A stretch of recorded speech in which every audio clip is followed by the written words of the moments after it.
കേരള കർഷക സംഘം താന്യം വടക്ക് വില്ലേജ് കൺവെൻഷൻ ചെമ്മാപ്പള്ളി ഫിനിക്സ് ലൈബ്രറിക്ക് സമീപം പൊന്നേമ്പലത്ത് ദിൽഷിയുടെ വസതിയിൽ സംഘടിപ്പിച്ചു. കർഷക സംഘം തൃശൂർ ജില്ലാ സെക്രട്ടറി എസ് കുട്ടി ഉദ്ഘാടനം ചെയ്തു. കർഷക സംഘത്തിന്റെ 2 കമ്മിറ്റികളുടെ രൂപീകരണവും നമ്മൾ പ്രത്യേകമായി പ്ലാൻ ചെയ്തിട്ടുണ്ട്. കർഷകരുടെ പൊതുവായ കാര്യങ്ങൾ നമ്മുടെ ഇന്ത്യ രാജ്യത്തും കേരളത്തിലും സവിശേഷമായ ശ്രദ്ധയും പരിഗണനയും എല്ലാം ഉണ്ടാകേണ്ട ഒരു ഘട്ടത്തിലാണ് നമ്മുടെ ഈ കൺവെൻഷനുകൾ നടക്കുന്നത്.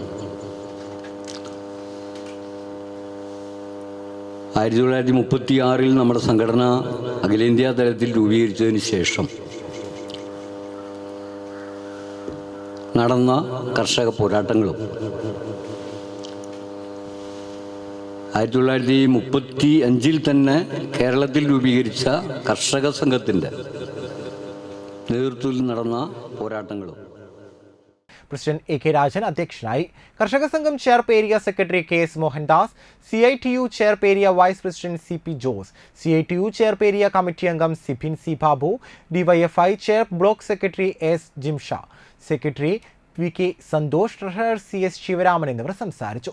ചടങ്ങിൽ പങ്കെടുത്ത എല്ലാവർക്കും പച്ചക്കറി തൈ വിതരണം ചെയ്തു.